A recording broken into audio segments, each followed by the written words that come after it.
اللہم صلی علی محمد وعلی محمد عجل فرجہم۔ یہ باب ام البنین سلام اللہ علیہ ہے۔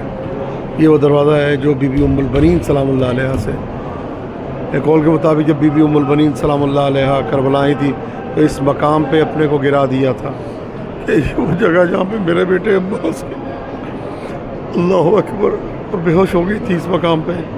یہاں پہ مانگی ہوئی دعا سب یہ کہتے ہیں کہ رد نہیں ہوتی، اس مقام پہ مانگی ہوئی دعا رد نہیں ہوتی۔ جو دعا مانگے میری دعا پروردگار یہ واسطہ محمد والے محمد کا، جو پریشان حال ہے ان کی پریشانی کو، جو مقروض ہے ان کے قرضوں کو عطا، جو حاجت مند ہے ان کی حاجتوں کو پورا، جو بے اولاد ہے ان کو اولاد بار بار زیارات پہ آنے کی توفیق عطا فرما۔ ہمارے وارث حق حجت ہے، ولی حق، امام حق، امام زمانہ کے ظہور میں تعجیل فرما۔ امام زمانہ کا ہم سب سے راضی ہے، ہمیں امام کے لشکر کے ادنا جانے ساروں میں شامل ہو۔ امام کا ظہور ہمارے لیے عافیت اور رحمت قرار دے۔ اٹھتے بیٹھتے چلتے پھرتے سوتے جاگتے ہمیں ذکر محمد والے محمد علیہ السلام کرنے کی سعادت نصیب فرما برحمتک یا ارحم۔